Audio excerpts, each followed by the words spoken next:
Hello guys, आज कर रहे हैं पर्स का फिफ्थ पार्ट। पर्स का फिफ्थ पार्ट क्या है तुमको पता है ना? पर्स का फिफ्थ पार्ट है ball poem. Yes, ball poem शुरू कर रहे हैं। बहुत अच्छी पोएम है, कुछ दिक्कत नहीं है। एक लड़का होता है, उसकी बॉल गुम हो जाती है और फिर जो पोएट है वो उस पर ही एक मतलब पोएम लिख देते हैं। गाना नहीं है कोई भी, बस ऐसे ही है कि ठीक है, उसकी जो बॉल का जो लॉस्ट है वो किस तरह से बेयर करता है और क्यों उसको एक नई बॉल नहीं ला कर दी जाती है, और जो भी उसके साथ में प्रॉब्लम्स हैं वो सब इस पोएम में डिस्कस की जाती हैं। ठीक है, तो ये पोएम कौन सी वाली बुक में आपको पता है? ओके, ये है फर्स्ट फ्लाइट बुक के अंदर ही, और इसमें भी अपने पास पेज नंबर 46 पे है। 46 47 दो पेज की ये पोएम है। ठीक है, इसके बहुत सारे वर्ड मीनिंग्स भी हैं और इजी है बहुत, कुछ ज़्यादा समझने के लिए हार्ड नहीं है। तो देख लेते हैं what is the ball poem.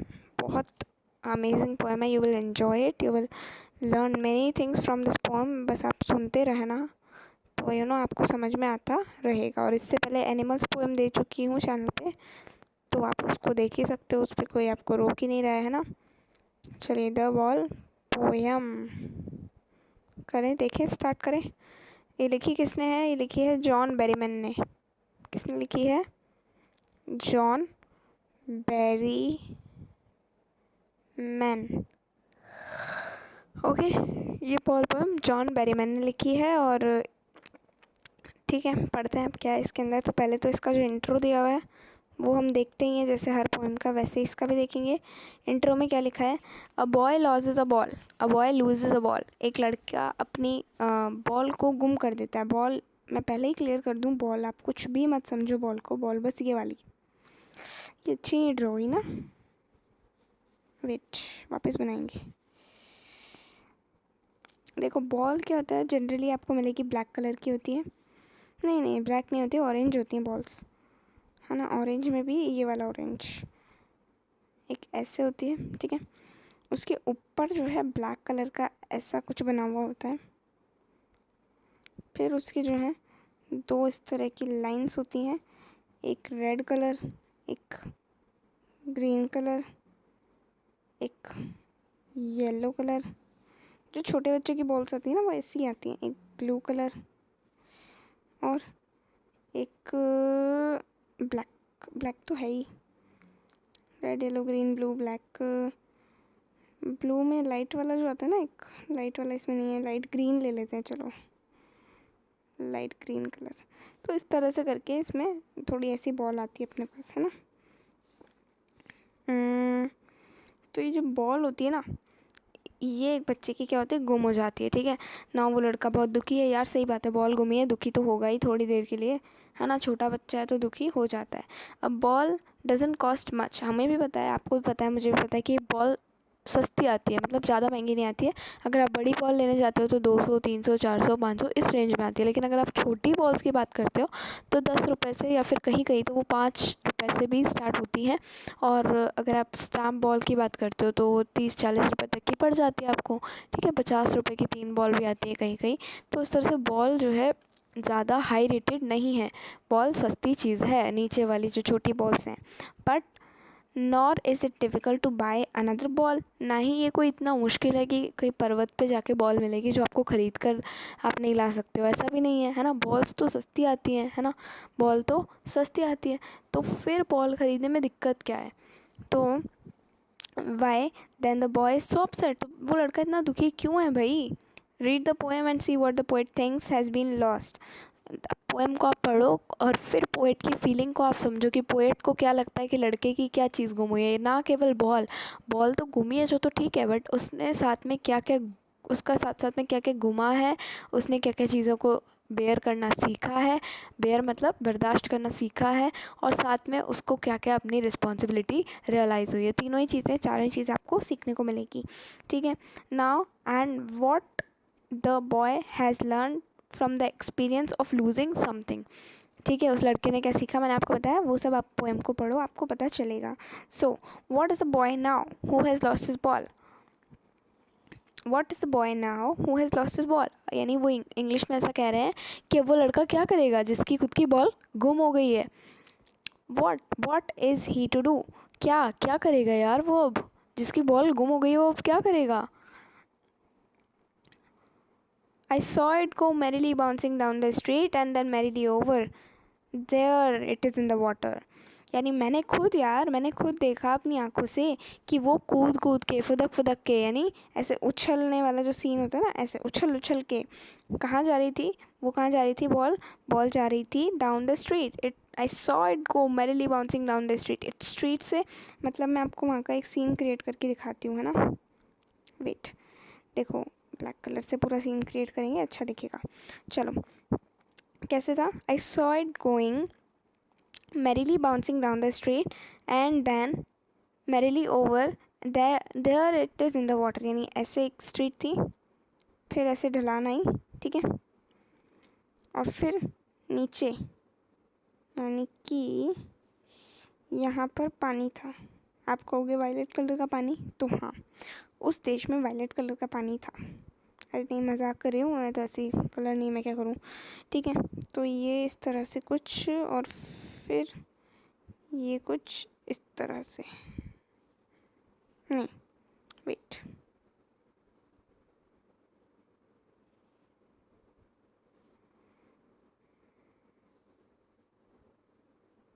ठीक है. तो ये देखो आपने, ये देखो, ठीक है, ये इस तरह से यहाँ पर पानी फैला हुआ है. और जो लड़का है, ऐसा मत समझना ये तो इतनी छोटी जगह उतर के लिया है, नहीं नहीं, ऐसा कुछ भी नहीं है. वो लड़का यहाँ था, ठीक है, उसकी बॉल उसके पैरों के, वेट, इतनी बड़ी बॉल कैसे थी यार लड़की की. छोटी सी एक बॉल थी. एक दो लोग और होंगे जो खेल रहे होंगे, या फिर नहीं होंगे, आई डोंट नो, है ना, मुझे क्या पता. तो वो लोग ऐसे खेल रहे थे. यहाँ बहुत ढलान थी, और ढलान से नीचे क्या था, पानी था.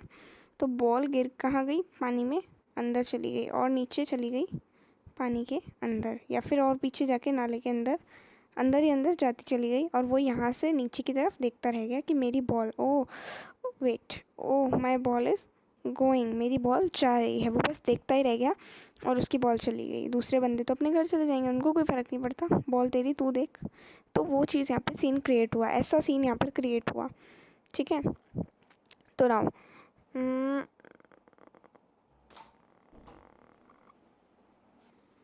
ओके, सो ये जो है, इस तरह से उसकी बॉल जा रही थी स्ट्रीट के नीचे. I saw it go merrily bouncing down the street and then merrily over. There it is in the water. ठीक है, ये मैंने आपको पूरा का पूरा बना के बता दिया कि मैंने खुद, यानी पोएट मान लो यहाँ कहीं खड़े होंगे, या फिर पोएट यहाँ कहीं खड़े होंगे, तो वो पोएट बोल रहा है मैंने खुद देखा अपनी आँखों से. आई saw it go merrily bouncing down the street. कूद कूद के स्ट्रीट से नीचे चली गई पहले तो, और फिर उसके बाद में उससे भी आगे चली गई. Oh there it is in the water, और फिर वो लास्ट में पानी में चली गई. ठीक है, no use to say oh there are under the walls. कोई मतलब नहीं है ये कह कर के कि अरे यार दुनिया में और भी वॉल्स हैं, दूसरी ले लेंगे.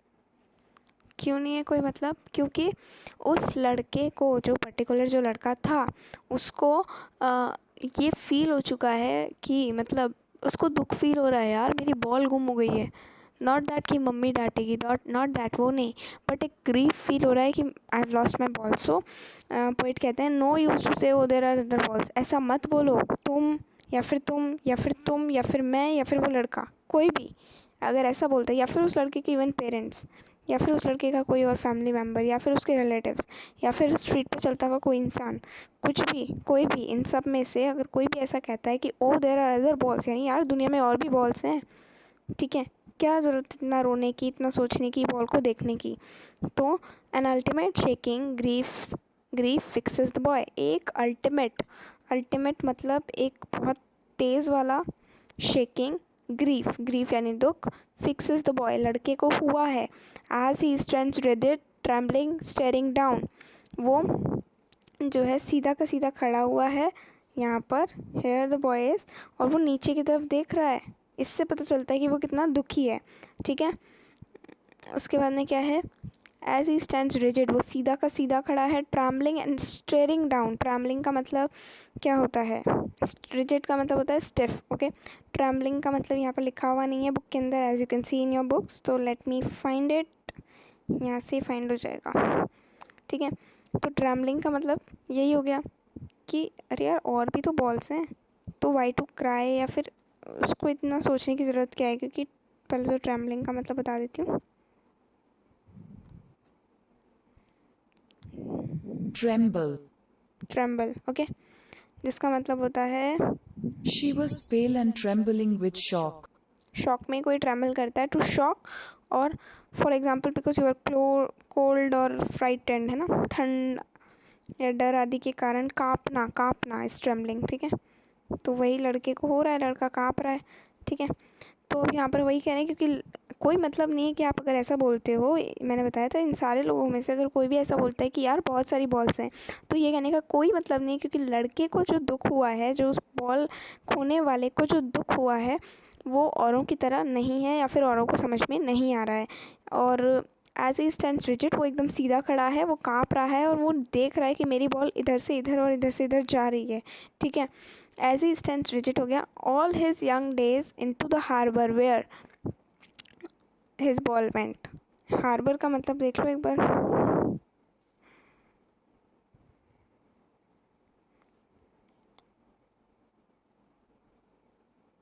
आपको क्या स्पेलिंग्स लर्न हो रही हैं बस, और कुछ नहीं हो रहा है।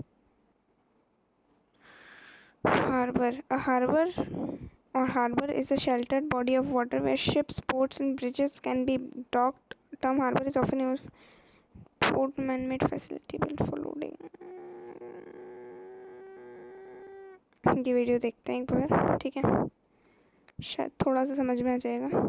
Harbor. Meaning Shelter, refuge. क्या क्या क्या, A place of shelter or refuge. Shelter और The house of refuge, the zodiac. House of the zodiac, H-A-R-B-O. Okay. Harbour का मतलब यही हुआ, एक ब्रिज टाइप आ रहा था विकिपीडिया में, तो ठीक है, कि कोई ब्रिज है और उसके नीचे वाली जगह है। तो all is young days into the harbour where his ball went, यानी उसकी बॉल गई है ना, ब्रिज के नीचे ही तो गई है, मतलब ब्रिज या रोड टाइप जो भी था उसके नीचे चली गई उसकी बॉल। तो वो कह रहे हैं कि उसके सारे जो यंग डे थे, यंग डे यानी उसके जो सारे यंग डे ही होते हैं यार, यंग डे मतलब उसके बचपन के दिन थे, क्योंकि अभी वो बूढ़ा नहीं है, तो अभी वो ओल्ड नहीं है, तो उसकी यंग डे यानी उसके बचपन के दिन, जवानी के नहीं, बचपन के दिन, ठीक है। वो सारे के सारे उस ब्रिज के नीचे उस हार्बर के अंदर चले जा रहे हैं। आई would not intrude on him, मैं उस पर गुस्सा नहीं करूँगा। गुस्सा या फिर इंट्रूड का मतलब होता है मैं उसमें दखल अंदाजी नहीं करूँगा, ठीक है। मैं उसमें कीड़े करते हैं ना जो अंदर, उंगली मैं नहीं करूँगा यहाँ पर। क्यों नहीं करूँगा भाई, मैं उंगली कर ले, उंगली क्या दिक्कत है,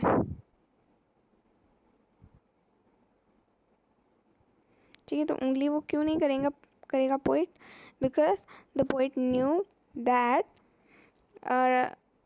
I would not intrude on him. A dime, another ball is worthless. A dime is 10 cents, ठीक है। 10 सेंट को एक टाइम बोलते हैं, जैसे हमारे यहाँ पर हम 100 पैसे को 1 रुपया बोलते हैं, वैसे वहाँ पे 10 सेंट्स को एक डाइम बोलते हैं। तो वो सेंट और डाइम की स्पेलिंग आप देख लो, 10 सेंट और एक डाइम, 1 डाइम 10 सेंट्स, ठीक है। सेंट इज़ नॉट परफ्यूम, ये परफ्यूम वाला सेंट तो बिल्कुल भी नहीं है, तो इसको तो इग्नोर करो ही करो। मैं इसलिए स्पेलिंग नहीं लिख रही हूँ, क्योंकि लिखी हुई चीज़ ज़्यादा याद रहती है, इसलिए मैं लिखी नहीं स्पेलिंग, ओके।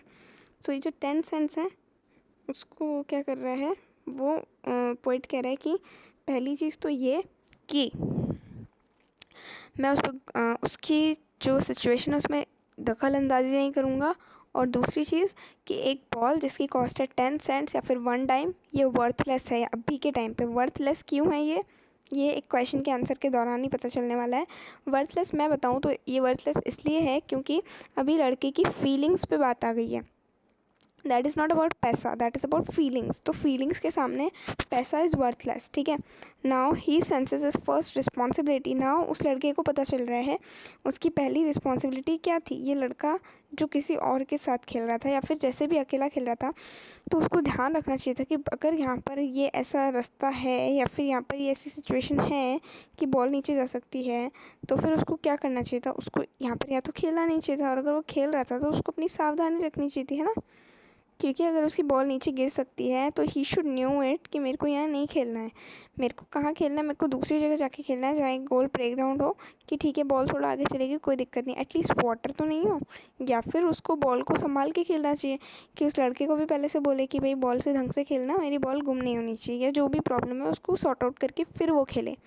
तो वो तो उसने किया नहीं था, तो इसलिए यहाँ पर बोला जा रहा है कि he senses first responsibility in a world of possessions. Possessions यानी हम कह सकते हैं पोजेसिव नाउन आपने पढ़ा होगा है ना, यानी बिलोंगिंग टू, यानी रिश्तेदार, यानी रिश्ता मतलब किसी चीज़ से किसी चीज़ का, या फिर किसी इंसान से किसी इंसान का, या फिर किसी इंसान से किसी चीज़ का। सो यहाँ पर क्या है, wait, in a world of possessions, possession word का देखना है ना, लेट मी सर्च इट। अरे यार ये तो वो आ गया, कोई मूवी आ गई है, तो ये आ गया, द स्टेट ऑफ हैविंग और ओनिंग समथिंग, किसी पर अधिकार, समथिंग यू हैव ओन्ड, ठीक है, तो उसको पता चलता है कि ओनरशिप के इस वर्ल्ड में, ठीक है, ownership is the correct word. चलो, तो उस लड़के को ये पता चलता है कि ओनरशिप के वर्ल्ड में मेरी पहली रिस्पॉन्सिबिलिटी क्या थी, कि मैं अपनी बॉल का ख्याल रखूँ। तो the people will take balls and balls will be lost always, यानी एक दुकान अगर है आपके घर के पास तो वहाँ से लोग रोज़ बॉल लेकर जाएंगे, और रोज़ जब वो ग्राउंड में खेलेंगे या फिर वो ऐसी किसी जगह पर खेलेंगे तो बॉल्स वापस लॉस्ट होंगी। दैट इज़ द चक्कर ऑफ लाइफ। अगर बॉल लॉस्ट नहीं होगी, यहाँ पर अगर लॉस्टिंग नहीं होगी तो वापस दुकान वाले के पास कैसे जाएंगे, और अगर दुकान वाले के पास नहीं जाएंगे तो बॉल की लॉस्टिंग कैसे होगी। तो वो एक पूरा चक्रव्यूह है, ठीक है।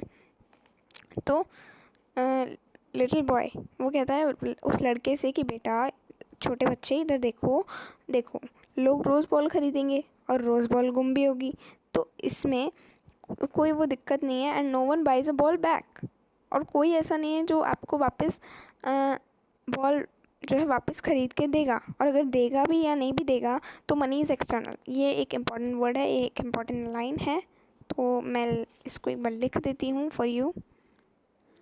सो यहाँ पर कह रहा है मनी इज़ एक्सटर्नल, ये एक मेन इंपॉर्टेंट वर्ड है यहाँ पर, पूरा का पूरा एक 3 वर्ड ही इम्पॉर्टेंट है, और इसका एक क्वेश्चन पूरा का पूरा बनकर आता है और काफ़ी बार पूछा जाता है, ऐसी बात नहीं कि इम्पॉर्टेंट नहीं है। तो इसलिए इसको ध्यान में रखना कि मनी इज़ एक्सटर्नल, कैसे, क्या, कब, किस लिए, क्यों, वो सब हम एक क्वेश्चन आंसर के दौरान एक क्वेश्चन के अंदर देखेंगे, जो कि इसी वीडियो में आगे फॉरवर्ड में आपको प्रोवाइड हो जाएगा। तो उसके लिए आप चिंता ही मत करिए, ठीक है। चलो आगे बढ़ें, अब नेक्स्ट पेज खोलते हैं। सो ये देखो दोनों पेज खाली हैं। Okay, people will take balls and balls will be lost always, little boy, and no one buys a ball back, money is external, he is learning well behind his desperate eyes, वो सीख रहा है अपनी, desperate का मतलब होता है hopeless, उसकी जो आँखें हैं ना, मतलब देखो आँखों की भी एक टाइप होती है, आँखें ये वाली जो होती है ना, ये होती हैं दुखी आँखें, परफेक्ट दुखी आँखें बनी है ये मेरे से,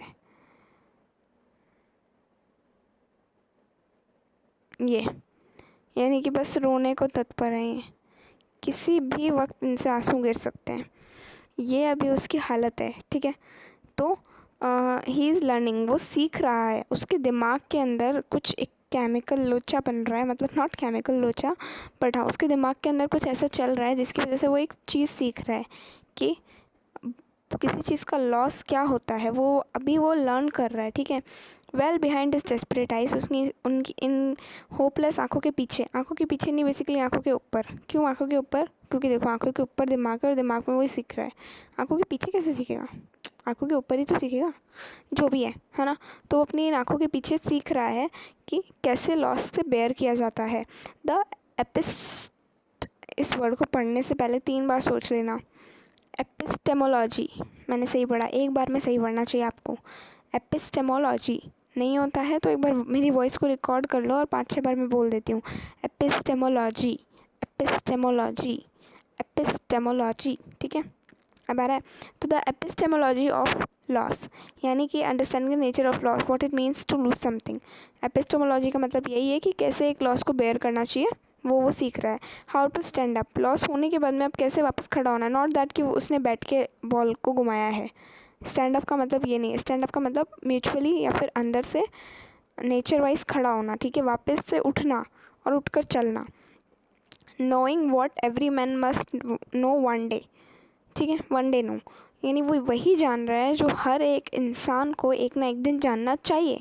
and most know many days how to stand up, और बहुत सारे ये जान जाते हैं कि कैसे एक ना एक दिन हमें स्टैंड अप होना है। कुछ ही होते हैं जो हार मानते हैं और बाकी के सारे खड़े हो जाते हैं।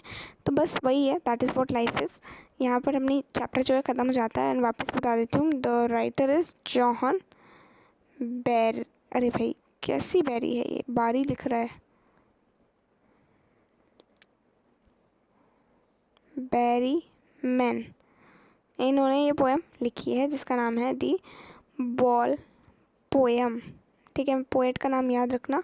पहले वाली जो थी एनिमल्स, उसके थे वॉल्ट विटमैन, ठीक है, उसका भी लिख देते हैं वॉल्ट विटमन। लिखी थी एनिमल्स।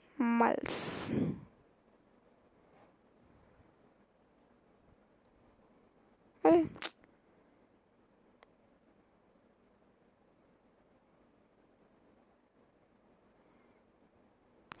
इसको तो ऐसे ही इरेज करना पड़ेगा। सो ये देखो, ये जो है एनिमल्स पोएम इन्होंने लिखी थी मिस्टर वॉल्ट विटमैन ने। सो ये हमने पढ़ ली थी पहले ही, ठीक है। चलो आगे बढ़ते हैं, क्या करना है। इसके ग्लॉसरी देख लेते हैं पहले। ओ देयर आर अदर बॉल्स, इसका मतलब क्या है कि जो भी बच्चे ने घुमाया है, that is a ball, a single piece of ball. ये इतना सोचने लायक नहीं है कि भाई दुनिया में और भी बॉल्स हैं, यही है इसका मतलब। शेकिंग ग्रीफ, शेकिंग ग्रीफ का मतलब सीधा खड़ा है और फिर दूज रहा है ना। Sadness which greatly affects the boy, rigid, सीधा खड़ा है। स्टिफ खड़ा है, स्टिफ वर्ड से पता चलता है, सॉरी, स्टिफ वर्ड से पता चलता है सीधा खड़ा रहना, ओके। आगे क्या है, to intrude on. Intrude on का मतलब क्या होता है, उसकी, मैंने बताया था उंगली करना, मतलब how can I explain you. उंगली करने के लिए ना मैंने एक सिंबल बनाया अभी अभी, वेट। द सिंबल इज़ ये वाला, ये जो होता है ना, इसको हम कहते हैं तू उंगली कर रहा है बीच में। हम नहीं कहते किसी को कि यार ये तू जो है बस उंगली उंगली करता रहता है मेरे काम के बीच में ना, ये होता है उंगली का सिंबल, ये वाला, ठीक है। तो वही ये यहाँ पर लिखा हुआ है आपकी किताब के अंदर, ये रहा, रिजिड स्टिफ नहीं, ये वाला इंट्रूड ऑन हिम, ये रहा, हेयर टू उंगली करना है ना, ये वाला ना। आगे यहीं से पढ़ा रही हूँ मैं, बस देखते जाओ, ओके। नेक्स्ट क्या है हमारे पास, a dime which is equal to 10 cents. मैंने अभी पीछे ही बताया, ये रहा, a dime is 10 cents, single dime 10 cents. तो ये एक लर्न करने वाली चीज़ है। अगर क्वेश्चन एग्ज़ाम में आपसे इस तरह से पूछ लिया जाता है कि tell that 50 dimes is equal to how money cents, ऐसे आता नहीं है बट ठीक है। अगर टीचर को कोई टाइप का क्वेश्चन नहीं मिल रहा हो पूरी दुनिया में, तो फिर वो ये देगा ही, है ना।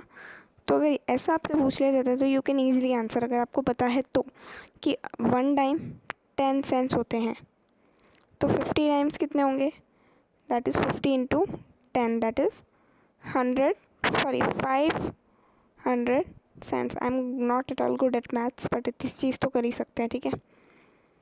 तो वो चीज़ हो जाती है ना। उसके बाद में अगला क्या है, अगला है डेस्परेट यानी होपलेस। मैंने आंखें ड्रॉ करके बताई थी आपको डेस्परेट वर्ड के लिए, कहाँ गई आंखें, ये वाली। सेम ऐसी आंखें जब इंसान की होती है, यानी वो होपलेस है, वो नीचे देख रहा है एंड ही नोज़ कि उसकी जो बॉल है वो पानी में से तैर तैर के आगे चली जा रही है, तो अब वो होपलेस है। ये आंखें होपलेस होने की होती हैं, ठीक है। उसके बाद आगे क्या आ रहा है, आगे है एपिस्टेमोलॉजी ऑफ लॉस, मैंने बता दिया था। अच्छा, एपिस्टेमोलॉजी वर्ड का खुद मीनिंग देख लो क्या है, पर्सनल सिंगल वर्ड का।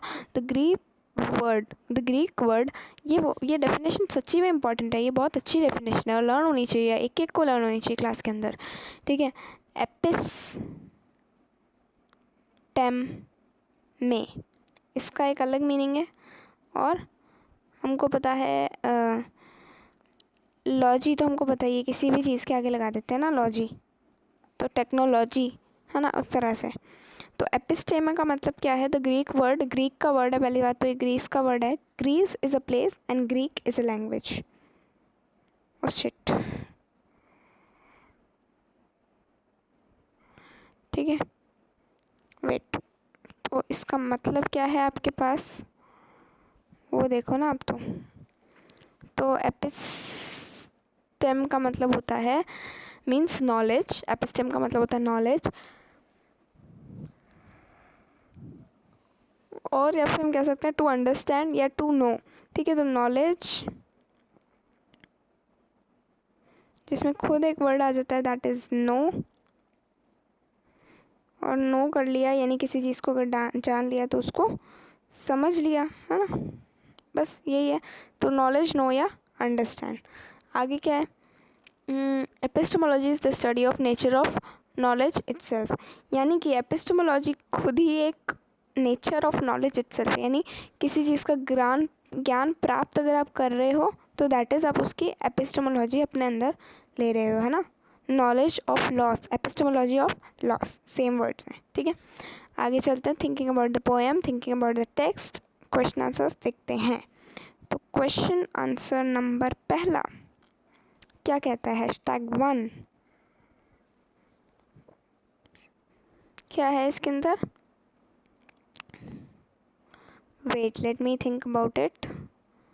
आई would not intrude on him in pairs, attempt the following questions. दो दो के पेयर में अटेम्प्ट करना है क्वेश्चन को, ठीक है, करते हैं। Why does the poet say I would not intrude on him? Why doesn't he offer him money to buy another ball? क्यों पोएट ऐसा कहते हैं कि मैं उसकी जो है उसकी सिचुएशन में उंगली नहीं करूँगा, और क्यों नहीं वो उस बच्चे को पैसे दे देता है? क्या वो पोएट गरीब है? क्या पोएट के पास पैसा नहीं है?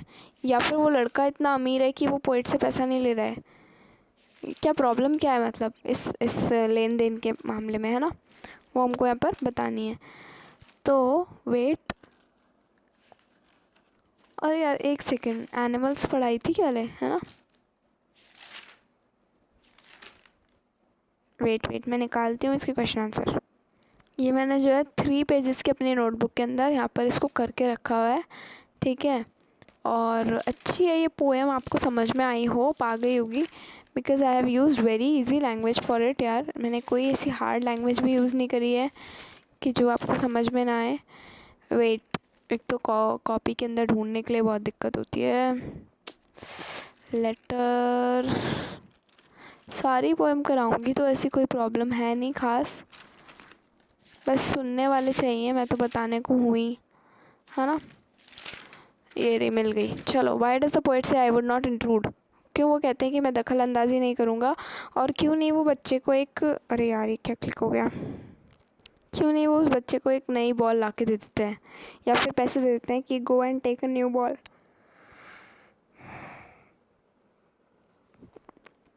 इन दोनों में से वो एक भी काम क्यों नहीं कर रहे हैं? मुझे ये जानना है।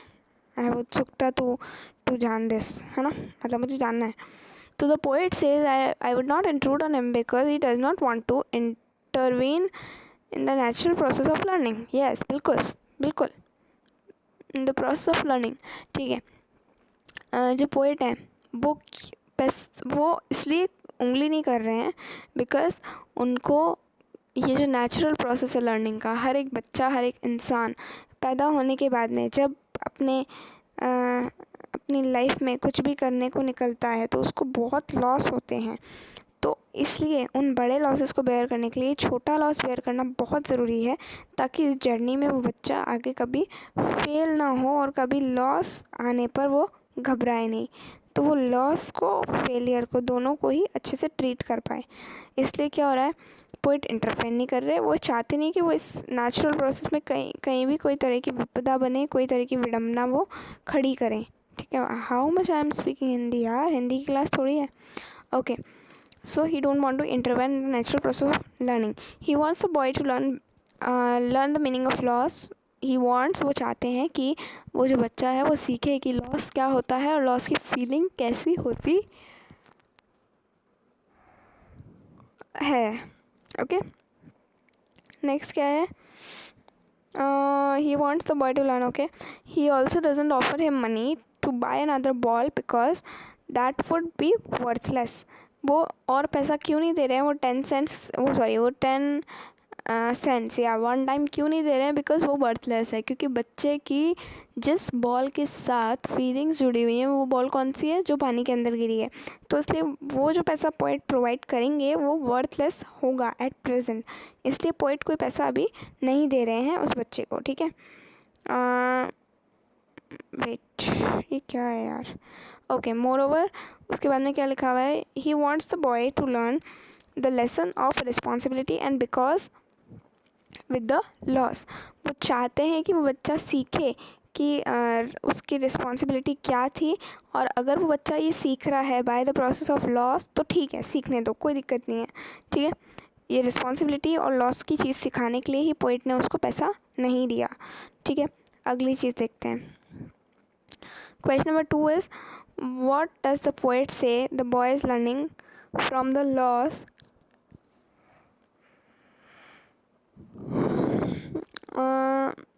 of the ball. Try to explain this in your own words. Poet क्या बता रहे हैं कि लड़के ने इस लॉस से क्या सीखा है, अपने वर्ड्स में बताओ. तो देखो, पोइट बता रहे हैं कि मैं वर्ड्स में ही बताऊंगी, लिखना आपको है answer, and even you have to comment it. आप आंसर बनाना पहले खुद से, मेरे वाले बोले हुए आंसर से आप आंसर बनाना एंड देन कमेंट में लिखना, तो मैं मानूंगी कि अच्छा आपने अपने वर्ड्स यूज़ किए हैं. Okay, so I am speaking my answer, मतलब हिंदी में. ओके, पूरा हिंदी. तो जो पोएट हैं वो ऐसा कहते हैं कि वो जो बच्चा है जिसकी बॉल गुम हुई है, उसको उस लॉस से उभरना, लॉस से स्टैंड अप होना उसको सीखना पड़ेगा. ना इसके लिए यहाँ पर एक वर्ड मैं आपको बताती हूँ जो आप अपने आंसर में ज़रूर से यूज़ करना, दैट इज़ कोप अप. ठीक है, ये वर्ड आप ज़रूर यूज़ करना. कोप अप का मतलब होता है to stand up, to stand up. Okay, next क्या है, cope up with the loss of the ball. जो बच्चा है वो एक तरह का दुख और एक तरह की संवेदना, जो हम कह सकते हैं ना, एक तरह का दुख वो बच्चा अभी एक्सपीरियंस कर रहा है जो उसको करना चाहिए ना. दुख के लिए आपको यहाँ पर वर्ड यूज़ करना चाहिए, I prefer you grief, this is a good word. ठीक है, ग्रीफ. सैडनेस सब यूज़ करेंगे, आई नो वेरी वेल, सब लिखेंगे सैड सैड सैड सैड. मैं आपको एक इम्पॉर्टेंट बात बताती हूँ, ग्रीफ. ओके, और वो बच्चा सीख रहा है कि कैसे इस दुनिया में जो है खड़े होना है या फिर अपने लॉस को उभरना है ना. उभरने के लिए मैंने आपको एक वर्ड बताया, कोप अप. ना again a word is grow up, grow up. ठीक है, एक, ये दो और फिर ये 3. Now to grow up in this world of possessions, he learns. Also जो बच्चा है वो ये भी सीख रहा है कि लाइफ में बहुत सारी चीज़ें हैं जो कि गुम हो जाएंगी या फिर ख़त्म हो जाएंगी और दोबारा कभी नहीं आएंगी. जैसे कि अभी शायद उस बच्चे के पास अपने पेरेंट्स होंगे, बट आफ्टर सम टाइम अगर उसके पास अपने पेरेंट्स नहीं होंगे तो वो भी एक तरह का लॉस है, लॉस ऑफ पेरेंट्स. कोई मर जाता है तो वो भी एक लॉस है, किसी की डेथ होना भी एक लॉस है.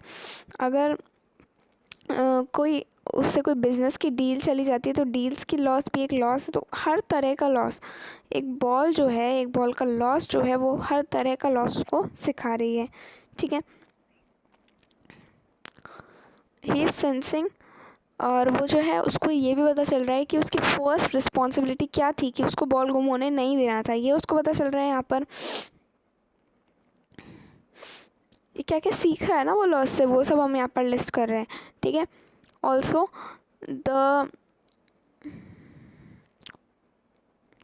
वो ये भी सीखेगा कि कैसे लॉस को पीछे छोड़ना है. जैसे हमने बात करी कि लॉस से खड़े होना है, वैसे ही हम एक और वर्ड का यूज़ करते हैं कैसे लॉस को पीछे छोड़ना है. तो to leave behind the losses, जो भी चीज़ आपकी गुम हुई है उसको पीछे छोड़ देना और आगे चल जाना, it's called leave behind.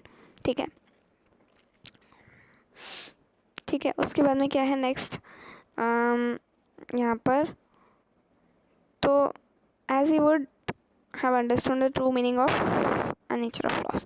Okay, तो यानी अब बच्चा सीख चुका है कि क्या है लॉस का मतलब और क्या है लॉस का नेचर, यानी लॉस क्या है और लॉस का मतलब क्या है, लॉस का नेचर क्या है। बेसिकली लॉस की जो पूरी की पूरी PHE होता है कि D होता है, पता नहीं, PHED होता है या PhD होता है, जो भी होता है PhD, उसने पूरी की पूरी कर ली है लॉस के ऊपर। यानी अब वो जान चुका है कि लॉस क्या है, उससे कैसे बचना है, लाइक होता है ना एक प्रिवेंशन, क्योर एंड ऑल, वो सब कुछ वो सीख चुका है।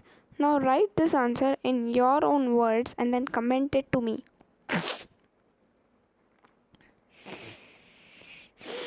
ओके, अगला क्या है, question number 3, what was the behaviour of the boy after losing the ball. बहुत अच्छे से पता है हमको, देखो पीछे मैंने एक ड्राइंग भी बनाई थी इसके रिगार्डिंग, छोड़ो लीव द ड्राइंग, हम तो आगे चलते हैं। ठीक है, वापस बनाती हूँ वो ड्राइंग बना के, then I will come. Okay, so ये था कुछ सीन जहाँ पर ये वो बच्चा है जिसकी बॉल गुम हुई है। ठीक है, वेट, ओके,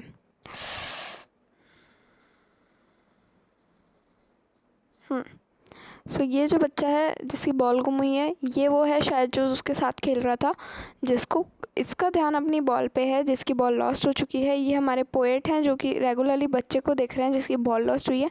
इसको कोई फ़र्क नहीं पड़ता है क्योंकि बॉल इसकी लॉस्ट हुई है, तो ये कहीं और देख रहा है, ही डोंट केयर। ठीक है, बता दूं कि ऐसा स्टोरी में बिल्कुल नहीं है कि कोई बच्चे को देख रहा था या फिर उसके साथ खेल रहा था।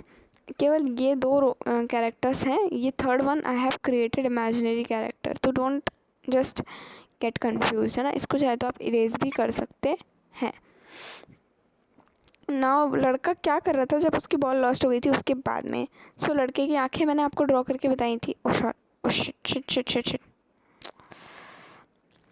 वेट, ओके, सो मैंने आपको लड़के की आंखें ड्रॉ करके बताई थी ना। If you remember I have drawn those eyes, पूरी रोने जैसी जो आँखें थी, मतलब वो किस तरह से अपनी बॉल की तरफ देख रहा था।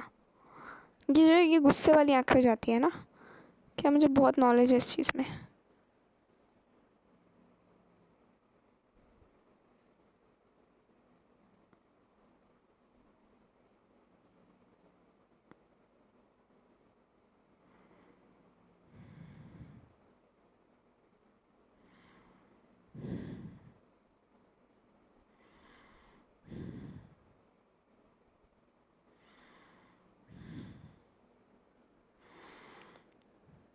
ये इस तरह की मैंने आपको आंखें बना के बताई थी ना उस टाइम पे। द बॉय वॉज क्राइंग, तो क्राई नहीं कह सकते हम उसको कह सकते हैं after losing the ball the boy was shocked with grief, दुखी था, जो कि आंखों से पता चल रहा है। ठीक है, ही स्टूड रिजिड, वो सीधा खड़ा हुआ था। आंखों से कैसे बताऊँ मैं सीधा खड़ा हुआ था, बट हाँ वो सीधा खड़ा हुआ था। ठीक है, एंड स्टार्टेड एट द हार, स्टार्टेड नहीं होगा, स्टेयर्ड होगा, स्टेयर्ड का मतलब घूरना। ठीक है, stair to like Ghurna, stair ये होता है स्टेयर, मतलब सीढ़ियाँ, ये होता है घूरना, इस तरह से ऐसे देखना, आंखें गड़ा गड़ा के किसी चीज़ को देखना। ठीक है, वो बॉल को जो है घूर रहा था, जहाँ जहाँ उसकी बॉल जा रही थी, जैसे इधर इधर, जैसे फॉर एग्जांपल देखो उसकी आंखें भी यहाँ, ठीक है, बॉल यहाँ थी, उसकी आंखें यहाँ थी। फिर आँख की प्लेस नहीं बदल रही, बॉल की प्लेस बदल रही, बॉल उधर गई, उसकी जो है आँख उधर गई, ठीक है, इधर गई। फिर जब बॉल जो है एकदम एक्सट्रीम पे आ गई, तो उसकी आँख भी एकदम एक्सट्रीम पे आके वो ऐसे कर रहा था। फिर जब बॉल और उधर चली गई, लाइक बॉल इधर चली गई, तो फिर उसने जो है अपना फेस ही इस तरफ रोटेट कर लिया और वो इधर ही देखे जा रहा था। फिर जब बॉल और उधर गई तो उसने अपनी पूरी की पूरी बॉडी को ही टर्न कर लिया और वो बॉल को देख रहा, मतलब बॉल को ही देख रहा था। ठीक है ना, main thing. Now he was lost in the memories of his early childhood when he used to play with that ball. वो बॉल जो भी कलर की थी, उस बॉल पे जो भी तरह का कार्टून बना हुआ था, उस बॉल पे जो भी ड्रॉन था, उसको याद कर करके वो ये याद कर रहा था कि मैंने बचपन में कैसे इस बॉल के साथ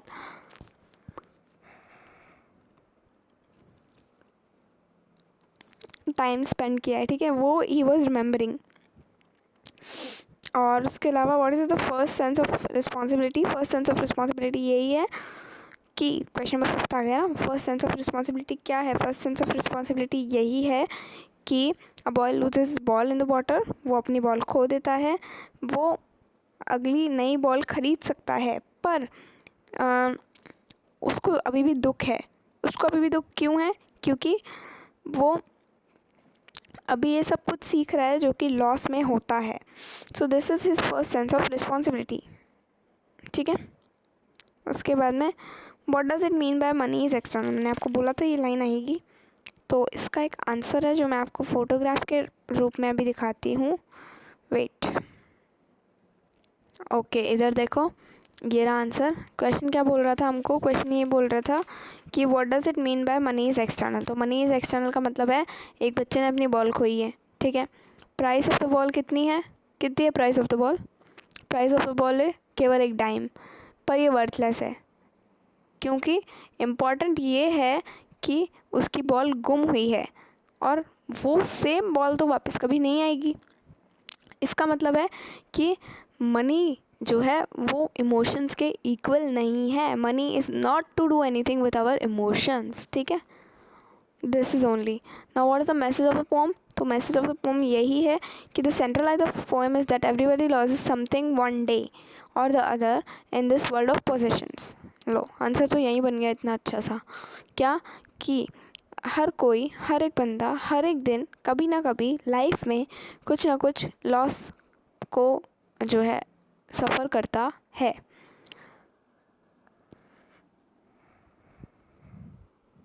It is the nature of loss in this world of possessions.